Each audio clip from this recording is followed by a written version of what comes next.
이번 토론회는 MBC 상암 스튜디오에서 생방송으로 진행되며 국민들의 후보자 선택을 돕기 위한 자리입니다. 각 후보들은 특별한 발언이 많을 것으로 보이며 이재명 후보가 첫 발언을 시작합니다. 이재명 후보는 역사적 사건과 함께 국민 주권의 회복을 강조하며 투표 참여를 부탁합니다. 권영국 후보는 청년의 고충을 언급하며 정치가 그들에게 편이 되어야 한다고 주장합니다. 김문수 후보는 정치적 독재를 비판하며 자신을 방탄하기 위한 행동을 꼬집습니다. 이준석 후보는 민주주의 위기를 언급하며 지금의 상황이 과연 상식적인가에 대한 질문을 던집니다. 선거에서 포퓰리즘과 비상식 세력을 밀어내고 원칙과 상식을 되찾자는 이준석 후보의 호소가 이어집니다.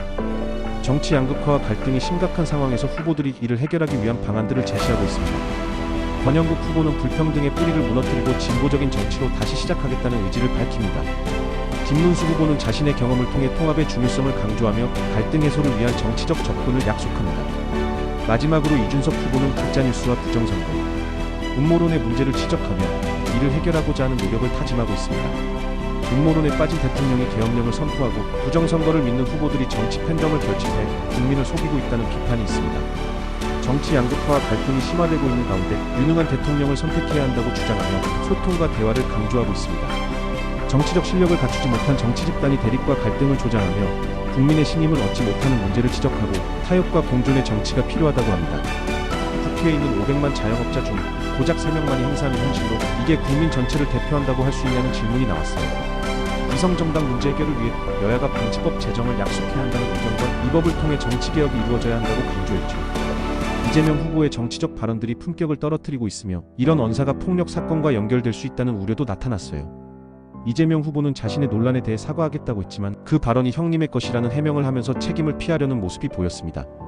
마지막으로 내란 극복이 이 시대의 가장 중요한 과제라며 윤석열 대통령이 권력을 독점하려 한다는 비판도 이어졌어요. 계엄 해제에 대한 의견을 묻는 질문에 강력히 반대하고 있었다고 주장하는 발언이 이어집니다.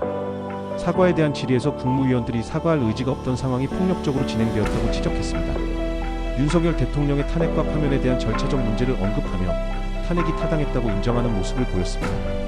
내란 여부에 대한 질문에서는 법원에서 현재 진행 중인 내란 재판 결과에 따라 판단해야 한다고 주장하며 단순히 내란이라고 생각할 수는 없다고 강조했습니다. 내란에 대한 토론 중 언어폭력에 대한 우려가 제기되었고 사회자는 발언 기회를 권영국 후보에게 주었다.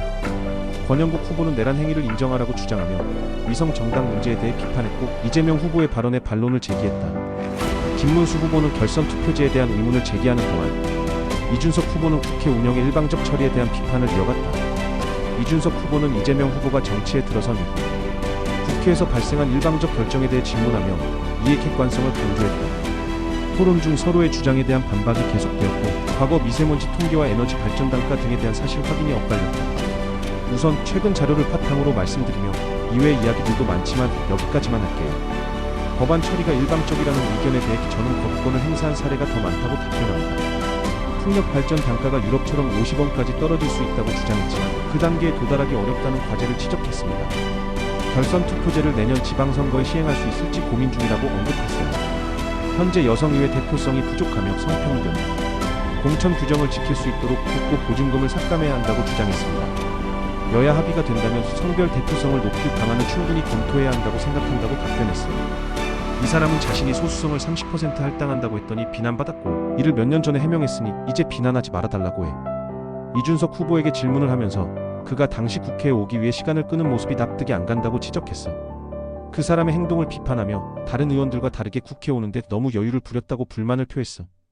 그 외에도 이재명 후보의 여러 재판 문제를 언급하며 만약 그가 대통령이 되면 재판도 중지할 법을 만들 것이라고 경고했지.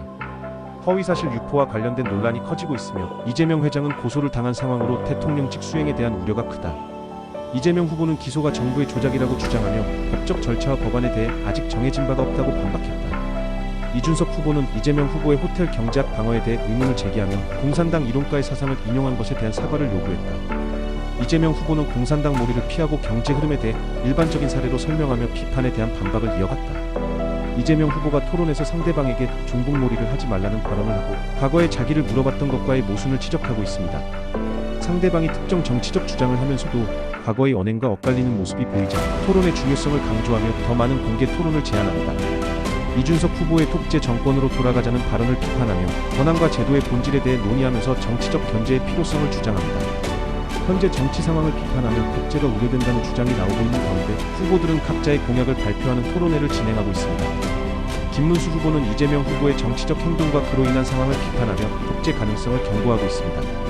이준석 후보는 프랑스의 마크롱 대통령 사례를 들어 자신이 당선된다면 대한민국 정치가 긍정적인 변화를 경험할 것이라고 주장하고 있습니다. 대한민국도 이제 개헌이 필요한 시점이라고 강조하며 제대로 된 정치 시스템을 만들어야 한다고 주장해 헌법을 개정해 시민의 존엄과 권리를 보호하며 광장 개헌을 통해 모든 시민이 참여해야 한다고 이야기해 비온 후 개헌은 정치인을 위한 것이 아니라 차별과 불평등을 척결하고 시민을 위한 개헌이어야 한다고 말합니다. 사회자가 개입하면서 김문수 후보가 이재명 후보의 여러 재판과 관련된 의혹을 언급하며 대통령 권한을 지속적인 의혹 제기와 관련지었습니다.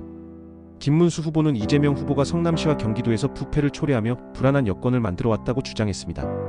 이재명 후보는 모든 부패와 의혹을 부인하며 자신이 부정을 저지른 적이 없다고 반박했습니다. 마지막으로 김문수 후보는 이재명 후보가 대통령으로서의 역할을 제대로 수행할 수 있을지 회의적이라고 강조했습니다. 발언자는 이재명 후보의 대통령 자격에 의문을 제기하며 그가 나라를 괴물 국가로 만들 것이라며 비판하고 있다. 이재명 후보의 과거 가족 문제와 관련된 사건을 언급하며 그가 대통령이 될 자격이 없다고 주장한다. 이재명 후보와 관련된 부패 의혹에 대해 논의하며 그가 책임을 져야 할 이유를 설명하고 있다. 이준석 후보가 이재명 후보에게 헌법 8조를 언급하며 민주당 운영의 문제를 지적하고 있다. 민주당 당원이 임의로 수정되어 기소된 당직자의 정지가 삭제된 모습은 논란이 되고 있어요. 이재명 후보의 기소 이후 당원 개정이 이루어진 것 같아 불만의 목소리가 나오고 있습니다. 과거에는 기소된 당원이 없었다가 이제 기소 후 당원이 변한 것 때문에 당내 법체계에 대한 이해 부족이 지적받고 있군요. 더불어민주당이 당원 중심의 민주적 정당으로 변화했지만 다른 당의 부패 혐의자들에 대한 비판도 이어지고 있어요.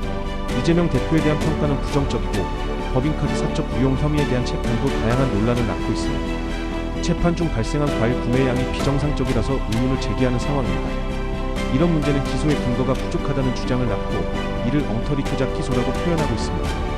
재판 중인 홍준표 후보가 유죄가 나오면 극단적인 선택도 검토하겠다고 하자 이재명 후보의 재판에 대한 의지를 질문하는 내용이 나옵니다. 이재명 후보는 성남FC 사건 등 여러 기소에 대한 불만을 표출하며 기자들에 의해 정치 탄압이 발생하고 있다고 주장했다. 토론에서 성적 발언과 관련해 후보들 간의 기준을 엄격히 정하겠다는 입장 차이와 질의가 오갔다. 이준석 후보는 정부의 방향보다는 신변 잡기에 더 관심이 있다고 비판하며 권영국 후보의 노동인권 활동을 존경한다고 하였다. 토론은 법적 느낌이 난다고 불만을 표하면서 내란죄와 관련한 형법적 요건에 대한 논의가 이어졌다. 내란 행위에 대한 논의에서 폭력적으로 국헌을 문란하는 게 내란으로 판단될 수 있다는 점을 강조하고 있어요. 정호영을 선대위에 영입한 김문수 후보에 대한 비판이 이뤄지며 그의 행동이 내란 세력을 비유하는 것처럼 보인다고 언급하고 있어요. 이재명 후보에게 부패와 비리의 우두머리라는 비판이 제기되고 군사 쿠데타와 반인권 범죄에 대한 법 제정 문제도 논의되고 있어요. 내란 행위로 유죄를 받는 경우 사면 여부에 대한 질문이 나오지만 이에 대한 반응은 적절하지 않다고 말하고 있어요. 윤석열 전 대통령과의 관계에 대한 질문이 마지막으로 제기되며 이에 대한 대답을 계속해서 피하고 있다는 점을 지적하고 있어요. 이번 토론에서는 윤석열 대통령과의 관계가 단절되었는지에 대한 질문이 나왔고 이재명 후보는 이미 단절된 상태라고 주장했어요. 이어서 권영국 후보는 헌법의 5.18 정신을 담는 것에 동의했고 개헌 절차의 강화 필요성에 대해 의견을 나왔어요. 권영국 후보가 대통령 탄핵 시 직무대행 문제에 대해 반박하며 대통령은 행정 책임자임을 강조했지만 이재명 후보는 선출직의 대행 필요성을 주장했어요. 이재명 후보가 기후위기를 강조하며 헌법의 기후 정의를 담아야 한다고 주장했습니다. 그는 불평등 해소를 위해 이익준 정권을 복원하고 기업과 노동자 간의 공정한 분배가 필요하다고 언급했습니다. 토론회에서 외교안보 정책으로 이야기의 방향이 바뀌었고 각 후보의 공약 발표가 시작된다는 안내가 있었습니다. 이준석은 대통령이 되면 외교부와 통일부를 통합하고 강력한 안보를 구현하겠다고 이야기했습니다. 그는 한국의 군사력을 키우고 미국과의 동맹을 강화하여 대한민국을 존중받는 강대국으로 만들겠다고 강조했습니다. 이재명 후보는 외교가 국민의 이익을 위해 존재해야 하고 현재 국제사회 상황이 복잡해 한국이 한미 동맹을 잘 관리해야 한다고 말했습니다. 권영국 후보는 군대가 헌법 정신에 의해 통제되어야 한다고 하며 군사법원을 해체하고 민간인 국방장관을 임명하겠다고 했습니다. 그는 한반도 평화 경제를 조성하여 미국과 북한이 수교하는 것을 목표로 하겠다고 언급했습니다. 해체를 주장하는 세력이 대한민국을 흔들고 있고 북한의 핵 위협을 막기 위해 국제사회가 나서서 단결했습니다. 이재명 후보는 불법 대북 송금으로 징역형을 받고 지금 감옥에 있으며 그의 비밀 대북 송금 혐의가 공식적으로 고발되었습니다. 그러나 이러한 사건들은 미국에서의 외교에서 불리하게 작용할 수 있고 이재명 후보의 과거 정치력이 문제가 될 것이라고 지적합니다. 어떤 주장이 사실이 아니라는 사람의 의견과 부산 HMM이 정부의 지원을 받을 가능성이 높다는 언급이 나와요. 쌍방울이 과거 소금 사업에서 대북 스마트팜 사업으로 넘어가는 과정에서 의문이 커지고 그런 주장을 누가 믿겠냐는 생각이 드는 상황이에요. 이재명 후보가 사드를 미국 방어용으로 설명하고 있지만 많은 사람들이 그에 대한 잘못된 정보라고 생각하고 있죠. 후보의 발언이 실제 외교에서는 큰 문제가 될 수 있다는 우려가 있으며 안보 관계에서의 거짓 정보가 한미 관계에 영향을 줄 것이다. 김문수 후보가 서해 도서에서 중국인을 위한 카지노를 제안했지만 실현 가능성에 대한 의문이 제기되고 있어요. 현재 외부 태도와 방어력에 대해 질문하고 있으며 관광과 주둔 군대가 중요하다고 생각하는 발언이 있어요. 이재명 후보는 외교와 안보가 국가의 미래에 매우 중요하다고 강조하고 즉흥적이지 말라고 경고해요.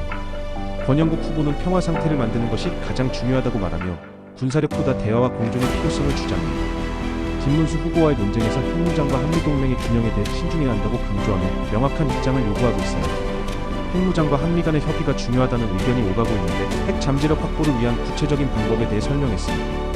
한미 간의 신뢰와 정상회담을 통해 다양한 핵 공유 방식을 논의할 수 있다고 했고 전술핵 재배치에 대한 우려가 언급되었습니다.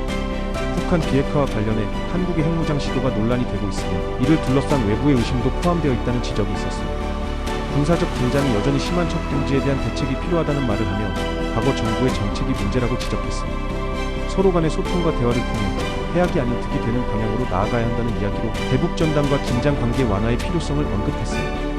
군 방첩사령부의 반란 사건에 대해 점검하며 방첩사를 폐지해야 한다는 입장과 그에 대한 반론이 오갔어요. 한미 동맹 강화를 외치면서 방위비 분담금을 연기하는 것에 대한 비판과 한국의 국제적 중요성을 강조했어요. 트럼프가 방위비 인상을 요구하는 것에 대한 대응 방안과 미국과 한국의 이익을 일치시키겠다는 목표를 설명했어요. 이 논의는 이준석 후보의 최저임금 차등 공약에 대한 비판으로 시작되었고 캐나다의 TFWP 사례와 한국의 산업연수생 제도의 문제점이 논의되었어. 이후 재판 중인 이재명 후보에 대한 비판이 이어졌고 부당한 기소와 정치적 압박에 대한 문제 제기가 있었지. 마지막으로 후보들은 법치주의 위반과 민주당의 독재성을 언급하며 심각한 우려를 표명했어. 이재명 후보는 재판과 기소에 대한 의문을 제기하며 증거가 없는데 재판을 받는 것이 이해가 안 된다고 말하고 있어요. 그는 대법원장 탄핵 같은 정치적 행위가 대한민국의 법치와 상권 분립을 해친다고 경고하고 있죠. 마지막으로 이재명 후보가 변화하지 않으면 한국의 대통령제에 대한 저항이 일어날 수 있다고 우려하고 있어요.